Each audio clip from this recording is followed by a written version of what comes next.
Hey everyone, welcome to Love, Rinse, Repeat, a podcast recorded by me, Liam Miller, he, him, his, a minister in the Uniting Church in Australia. Love, Rinse, Repeat is recorded on the unceded sovereign lands of the Gayo people and is supported by the vital leadership pathways of the Synod of New South Wales, ACT, the Uniting Church Synod, or something like that. My guest today joining me is Anna Floerke Scheid. Anna, welcome along. Thank you. It's good to be here. So for those who don't know, Anna is Associate Professor in the Department of Theology at Duquesne University, and we are talking about her book, Just Revolution, A Christian Ethic of Political Resistance and Social Transformation, which is out with Lexington Books, and you can pick it up wherever you get books. So there it is. Really excited to talk about this book today. So I guess just to wade us into this conversation, where did the idea to tackle this, or give us a bit of the broad brush of the book, and I guess where did the impetus come from to go, you know what, I want to sit down and spend a lot of time thinking about Just Revolution? Yeah, that's a fun first question.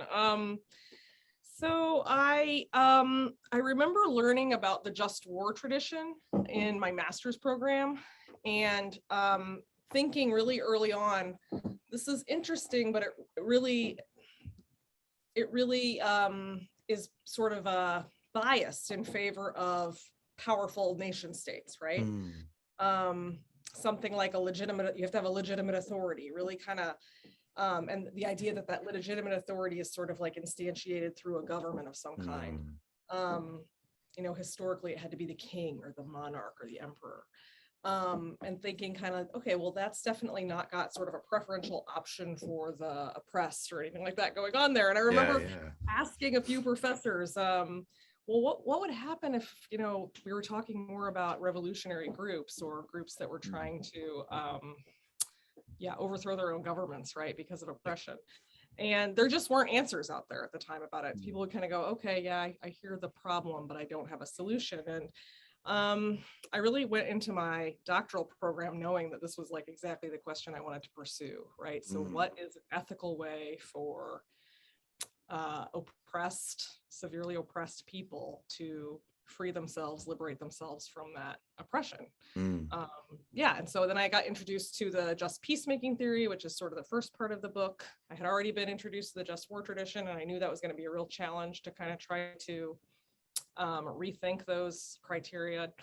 And I'd spent some time in South Africa and a lot of time researching South Africa and their anti-apartheid movement, and I had kind of fallen in love with it, frankly. I felt like I could really spend a lot of time thinking through how that movement happened, and what was good about it, what was just about it, what was ethical about it, and sort of presenting that as a potential model for revolutionary activity elsewhere. Thank you for that. That aftermath of revolution, right, in the Truth and Reconciliation Commission. Yeah, thank you. And I know, like you kind of mentioned both in the introduction, then appears right at the end of the chapter that, like, you're writing this kind of just on the heels or in the midst in some ways, and on the heels of, the series of movements kind of classified as the Arab Spring as well. How did it feel, I guess, so you got your main case study, but you've also got this kind of like, wow, like something is happening that really, was there that lure to go, I want to go more there, but it's still in flux, so I want to, stick here. Or did it just feel like, did it just help add to the liveness of the issue as you were trying to explore it? Yeah. So I think that, like, when you're writing about something in ethics or possibly any subject area, but certainly in ethics, and then there's something happening that looks exactly like what you're looking at, I think you have to address it, but it is a kind of balancing act, especially when it's something that's sort of temporally bound like that, right? Like the Arab Spring was happening when I was writing. It's not happening anymore. There's still implications and residual effects and things like that. But there's a little balancing act of how much of my writing should be addressing this situation, or is that more for a blog post or something, right? Versus focusing in more on concepts. But I find it really hard not to address what's going on in the world right now when I do ethics. Some people but I'm not good at that. Definitely more of an applied ethicist. Yeah, no, I appreciate that a lot. It's interesting. So you open with the book talks about like the 1983 US Council of Bishops who declared that insufficient analytical attention has been given to the moral issue of revolutionary warfare. So it's interesting, that's 83, and then you're talking about having discussions in your theological education and very few answers out there. So I guess, any guess on why you still think, because I guess you'd still probably say there's been insufficient attention paid, or at least, I don't know whether things have changed in the last little while, but what do you think has this allowed that lacuna to persist, or allowed it to persist so long? Is it just again that we're just too ingrained in a certain like privileging of the nation state, or a certain tentativeness to get get behind groups that you don't yet know how it's all going to play out, or maybe more complex, or is it something else entirely? I mean, I don't know. Yeah, I could wager a guess that I mean, so in the 1980s, after the U.S. bishops had written that line that you just quoted, we did see a rise in what we call liberation theology in Latin America, and there's a lot of resonances in my work with liberation theology. It was also very controversial. It was viewed as Marxist. In some ways maybe fairly, and in some ways maybe not fairly. It was being reviewed by the Catholic Congregation for the Doctrine of the Faith for a while as maybe something that should be declared off limits for Catholic theology and ethics. And so it's possible that there was a little bit of an institutional kind of squashing of discussion around it a little bit for a while. And I think that along with that, people who get higher degrees in academic theology and in religious ethics are not people who are typically oppressed, right? So just kind of, I think to some degree, having had experiences working with and being around people who had been oppressed in the South African context was a bit of a wake-up call for me personally. Not only about what had happened there, but also about race relations in my own country, and how they needed to be addressed as well. So I think, yeah, just if we're, if we keep letting people who are more privileged be the people who are getting the PhDs, then our work's going to reflect that. Yeah, so it takes a while. Yeah, thanks for that. So I guess let's talk a little about revolution and what we're kind of thinking about that as then we begin to then think about what a just revolution might look like. So you kind of you bring in Hannah Arendt. This is one of those names again that you like. We had a whole conversation about names before, which when you just read forever, but not actually. Now I'm seeing it on a recorded thing, which was that was fun. But you developed this idea of kind of bringing in her, and then also bringing in Sharon Eriksson Nepstad. To argue this idea of, that non-violent resistance kind of should form the initial aspect of a revolution, but that there is this room for, a taking up of arms, with the idea of this complete overhaul of the society and the replacement of something new. So just talk to us a bit about your way into thinking about revolution and how that, that definition that you start to develop begins to shape the project for what's going to come.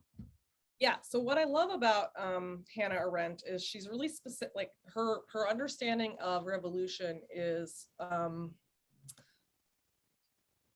it's very much shaped by what she wants revolution to achieve, right? It's so what constitutes revolution for her is the end game, right? So the idea of a more just society, more attentive to human dignity and human rights than the one that it's replacing, right? And for her, violence is a necessary component of it. She's looking at the American Revolution and the French Revolution. So that's I think that your case studies matter. So she's looking at two revolutions that are violent, and that kind of leads her to the idea that it must include violence in some way. she's also writing much earlier and before a lot of the kind of research into the actual effectiveness of nonviolence, which is actually nonviolence is quite effective. Empirically, it's been studied. So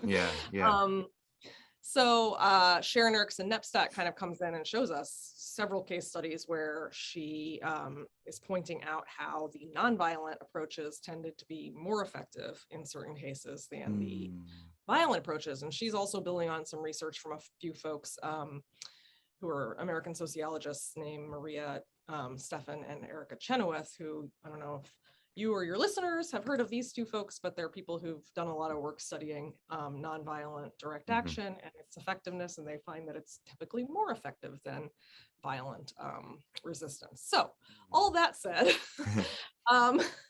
I wanted to affirm the possibility of a completely nonviolent revolution that would be effective and would encompass that aim that Hannah Arendt desires, right, of a more just society with greater attention to dignity and human rights. And my Christian commitments also sort of compel me to want to do that, right? So I'd much rather see a nonviolent revolution than an armed revolution. And then I think the second part, which you mentioned, is that said, if nonviolence is consistently met with repressive violence, and if I say nation states have the right to defend themselves, potentially using force, then I need to be able to say that oppressed peoples also have a right to self-defense, even using armed force, right? So that's kind of where that definition shapes the at least the part of the book, right? The first couple chapters. Yeah, because this in the book kind of looks then first at the kind of this bringing in just peacemaking, and particularly focusing again on that South African case study of the kind of array of non-violent strategies and means by which that change was pursued, and then looks at, as you said before, kind of a reconfiguring of just war theory to talk about the potential for armament. So let's go with the first bit. So thinking about that, as you're doing that research of the South African context, particularly through this lens of, okay, what was the way it was pursued, peacefully or non-violently?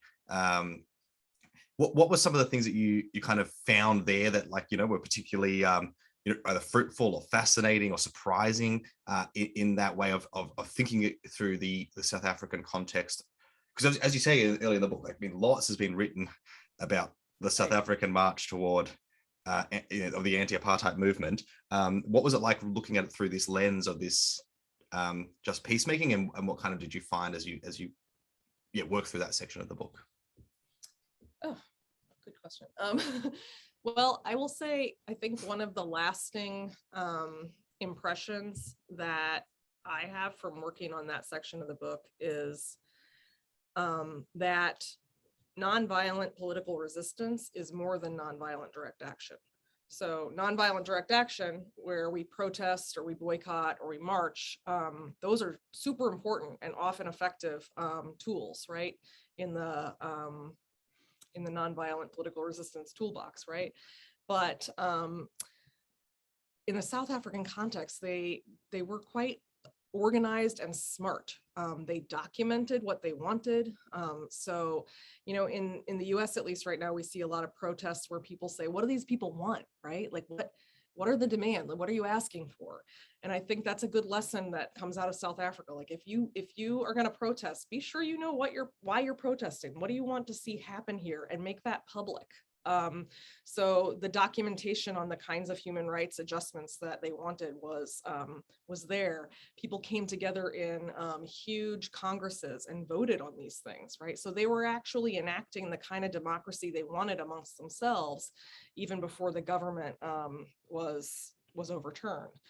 Another thing that they did that I think they did really effectively in South Africa is, over decades, drawing international support to their cause. I think sort of this is what's so cool about the just peacemaking theories. It really broadens this idea of what is nonviolent resistance. Well, some nonviolent resistance is marching and boycotting, but it's also getting out your message to allies, right? And it's also making sure that you draw in as much support internationally as you can. There's a part later in the book where I talk about fighting or the way that the anti-apartheid movement required the Nationalist Party of South Africa to repress on multiple fronts. And that international front was really hard to repress, right? How does a political party within one country repress internationally? That's really tough. So many people argue that that international component was one of the major factors that brought down the apartheid regime. Thank you for that. That's really helpful. And as you say, like, it's this expansiveness, and I think you say, that is the necessary foregrounding or the necessary beginning point that then is the, like, does that achieve it? Or is there a sense now that it is only, as you say, only be met with violent resistance and further repression or oppression? And in which case then you kind of move into the next section, which is about looking at some of those traditional categories of just war theory, which have been, have a long and storied history in Christian theology, Christian ethics, in lots of engagement thinking. So looking at them, but obviously needing to make certain moves in order to kind of, as you say, move it out of the realm of, under the realm of a king or an emperor. So talk to us a bit about that process and how some of those moves that you are necessary to make, and how you kind of reconfigure things going forward. And again, I guess how the South African context was illustrative in that. Yeah. Okay. Let me think for a second. So there's 7, I think, just war criteria that I work through in the book. And I feel like I'm trying to think about which ones seem to be like the most important to discuss. Yeah. I don't feel like you need to go all 7 of them. No, people need to go and buy the book. So don't give away the farm here. Okay. But like, if you just have one that you found was a particularly interesting, leap to make. Sure. So one of the more difficult ones is legitimate authority, and I mentioned that earlier in our conversation because the Christian tradition has really been, I think, biased in favor of the de facto ruler, right? So whoever's in charge is the legitimate authority, especially for someone like Augustine.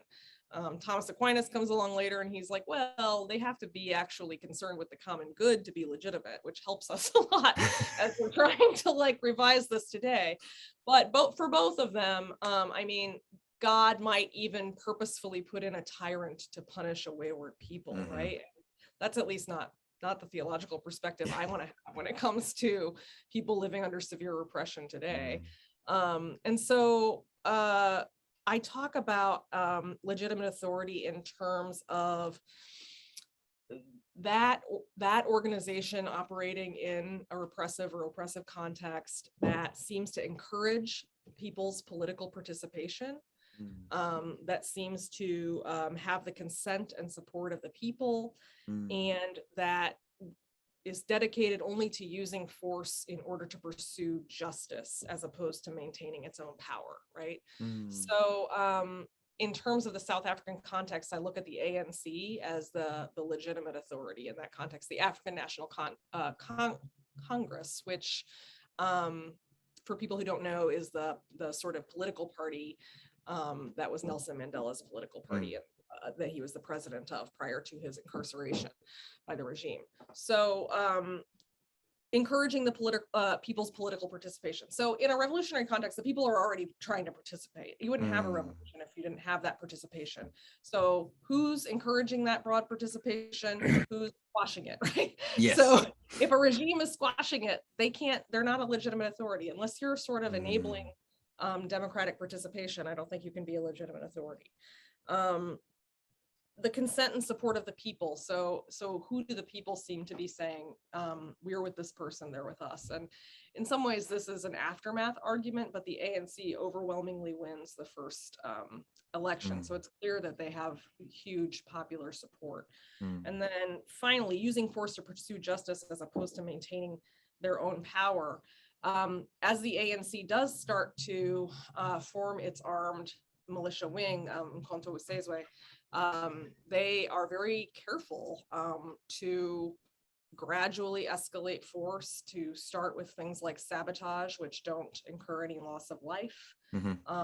And I'm not in all saying there were not serious atrocities committed even by Mkhonto we Sizwe, because there were at times, but overwhelmingly, they policed their own people when it came to those atrocities. They reined those things in. So those are some of the ways in which I sort of used the South African context to try to get at this really difficult, thorny issue of legitimate authority. And I'll stop with that. Yeah, no, that's really, really helpful. Thank you. And gives a good way in of just, as you say, like, you know, how do you take that tradition that is so rich, but like, yeah, has certainly had a bias, but use its own categories in a way of in an expansive way, and I think is really helpful. So I guess I'm curious to talk a bit about because you talk a bit about the post-revolution. That's also encompassed in this kind of discussion, because I guess, like, you know, there'd be that popular knee-jerk kind of response of like, oh, revolutions only end up like patterning what came before, right? It's and that's obviously happened, right? Like, the group seizes power and then just becomes the same or worse as what they replaced. And so I guess how does just because often, you think of the revolution ends when, I don't know, the guillotine comes down and then it's now government, and that's when it changes. How, I guess, are you thinking about revolution as yes, going kind of continuing on past the toppling into the establishment of the new? And I know you talk about the Truth and Reconciliation Commission in the South African context. How does, I guess, just revolution apply or shape how we think about that transitional and establishing time? Yeah, so I think that this is where the sort of, we sometimes call them like the temporal categories of the just war tradition, where you have jus ante bellum, jus ad bellum, jus in bello. So you're talking about justice at various sort of temporal stages of a conflict before really before you even think about anything, and then you're thinking about maybe going into a situation, and then while you're in the situation, and then you post bellum is the most recent category that's being developed about the aftermath of violent conflict. And I think that especially for revolutionary contexts, but probably frankly in non-revolutionary violent conflict situations as well, the through line from jus ante all the way through jus post becomes really important. And one of the major issues for me was looking at the way there was a kind of desire or intent to reconcile even before armed resistance was taken up in the South African context. And you can literally look at writings of Nelson Mandela where he's like, we can't go so far as to dehumanize our enemy because we have to live with them, right? Like, we have to come out of this on the other side and find a way to live together, which is remarkably insightful for someone who took up arms against his government and spent 27 years in prison and was tortured and lost much of his eyesight from the hard labor in the mines that he was forced to do during his imprisonment, right? It's just incredible. We Christians call that grace, I think, right? Where he is, he's capable of thinking about reconciliation with these folks who are harming him so severely. But yeah, even prior to the armed resistance, you started hearing folks talk about reconciliation. And I think part of that is attributable to a general cultural mindset in Southern African societies that's called Ubuntu. And Ubuntu is a word that comes out of a Bantu linguistic group that's used actually across much of Southern Africa, not just South Africa. And it's kind of a humanistic philosophy. So it's a belief that our personhood is constituted through other people's personhood, and that if I'm dehumanizing someone else, then I'm simultaneously dehumanizing myself. And so I think that sort of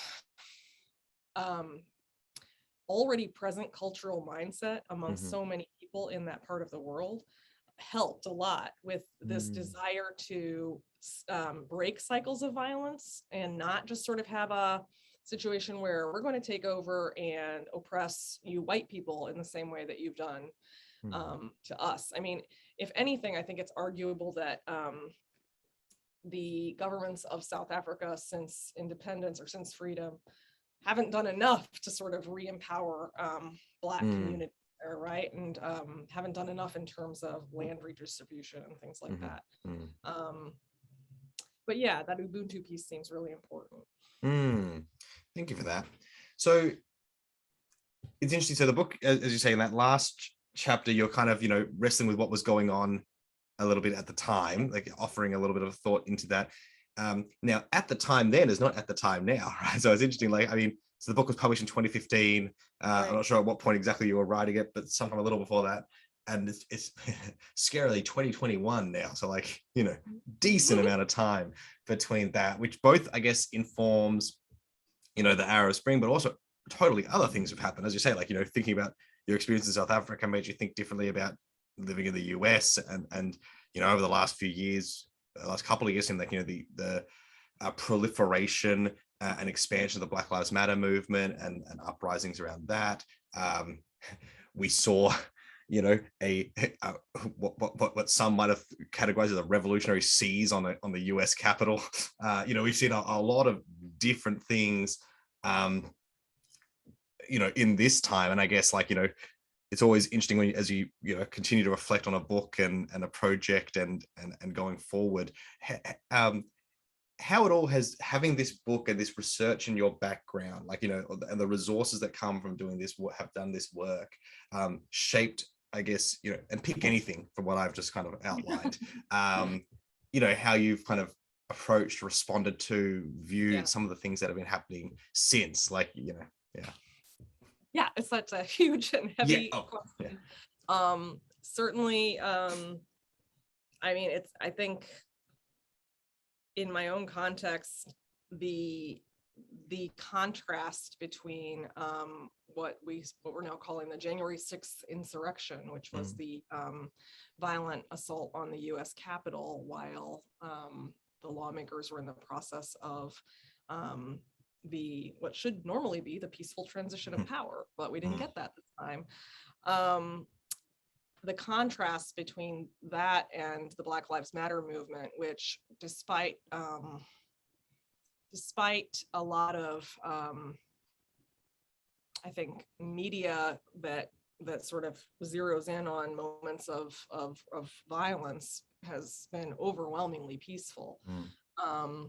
So I guess one of my main frustrations with the January 6th insurrection is the incredible impatience of those so-called activists.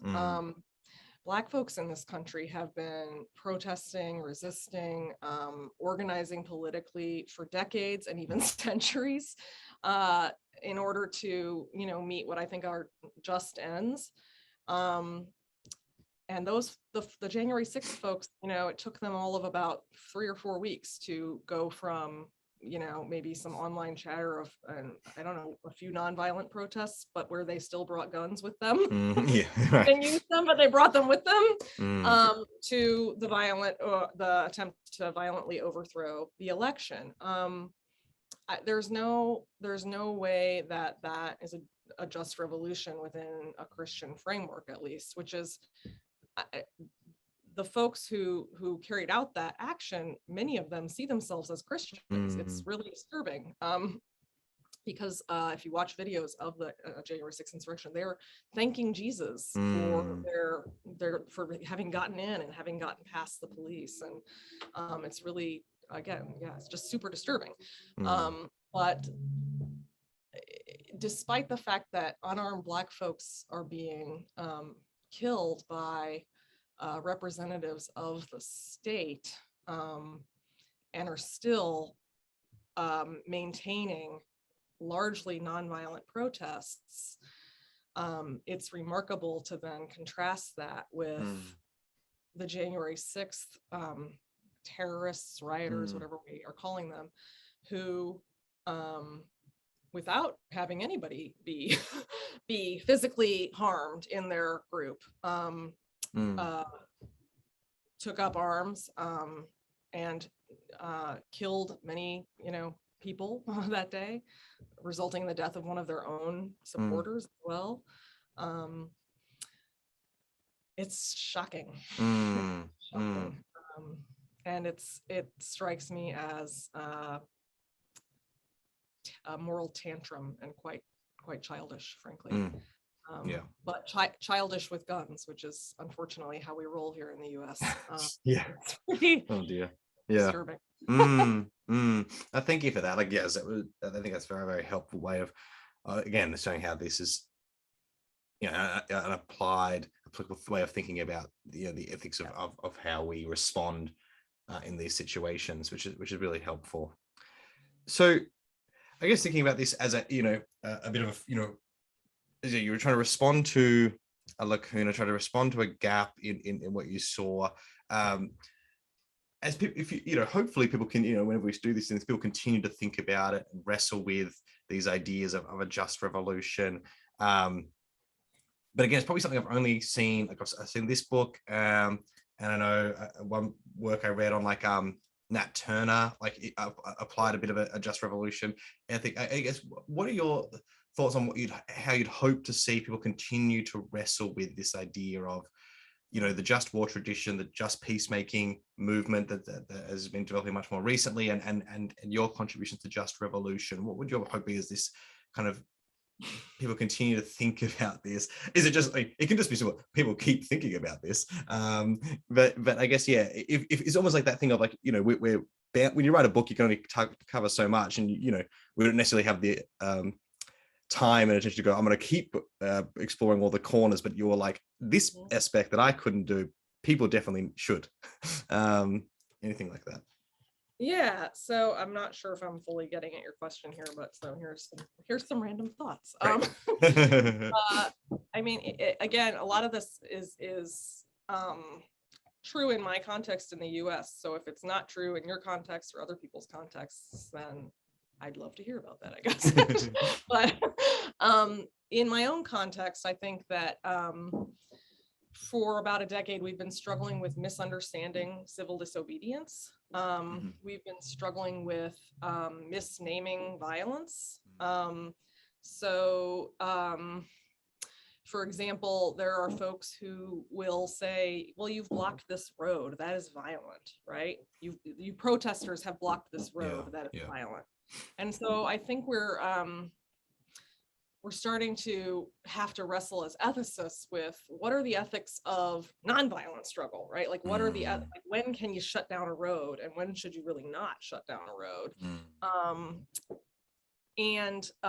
I think just doing a lot of education about why something like civil disobedience is being done in the first place. So I, for example, when I talk to my students, I try to say, like, they're trying to get attention, right? Like, that's the whole point. Like, they're trying to disrupt your day, right? So because they need you to focus on something outside of your normal kind of vision, for one reason or another. But I also hope that we talk more about political resistance as creative. I think we can look at the performance artists and the artists to help show us the way. I think one of the most powerful acts of civil disobedience and nonviolent resistance that we've seen in the United States in the past decade or so was a woman named Bree Newsom, who's a fairly well-known activist, who climbed up the flagpole at the South Carolina State House following the massacre of 9 worshipers by a white supremacist in a church in Charleston, here in the United States. And she climbed up the flagpole because the Confederate flag, which is the flag of the Confederacy, which was the oppositional group during the U.S. Civil War, getting into the nitty gritty here, but it really represents slaveholders. It represents slaveholding. So she has this all filmed, puts on her gear, climbs to the top of the flagpole, reciting the Psalms while she's doing it, pulls the flag down, and as she comes down from the flagpole, the police are waiting and she's arrested. And then this video of her doing this goes viral, right? So it's really, really symbolically and artistically powerful. And she's not blocking streets, and she's not just kind of shouting into things, right? But between, you know, that act and some other kinds of protests and the families speaking out about what happened to their loved ones in that church, that flag no longer flies over the South Carolina State House. So again, it's effective. Yeah, I don't know. I think that was a really smart move, right? So I want people who want to overturn certain government practices, certain laws. I want them to get smart. I want them to get strategic. I want them to get creative, right? So, and those are kind of the conversations that I like having with people in my own context right now about this kind of work. Yeah, no, that's very helpful. I think, applicable to lots of contexts, including my own here. So I appreciate that a lot. And yes, and even that thing you say about helping to think about like violence, like, because, you know, we often see it's that kind of, to use the sporting analogy, it's always the person who reacts that gets in trouble, because the umpire doesn't see the first thing. But it's like, you know, we're so used to not seeing the kind of general broader societal violence that is meted out on oppressed groups and individuals, that, you know, when a flare up happens and there's a response, that's what gets all the attention as the violent act, and we ignore the many ways that there's just a blanket or a permeating haze of violence that is being resisted in a moment that is more visible. Right. Definitely. Yeah, I agree. Well, folks, the book is Just Revolution, a Christian ethic of political resistance and social transformation, as I said, out through Lexington Books. Please go check it out. It's been a wonderful conversation, and there's such richness in the book that we obviously didn't even get into, because that was the point. But I've surely gave you great impetus to check it out if you can. Anna, is there anything else you want to promote or draw people's attention to in this moment?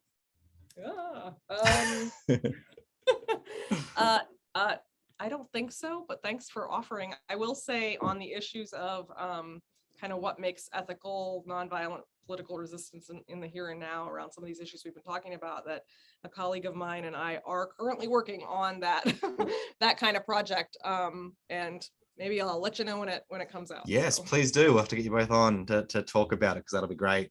Well, thank you so much for joining us today. It's been a wonderful conversation. I really appreciate it and learn a lot. And folks, we'll see you all next week. Bye. Thank you for having me.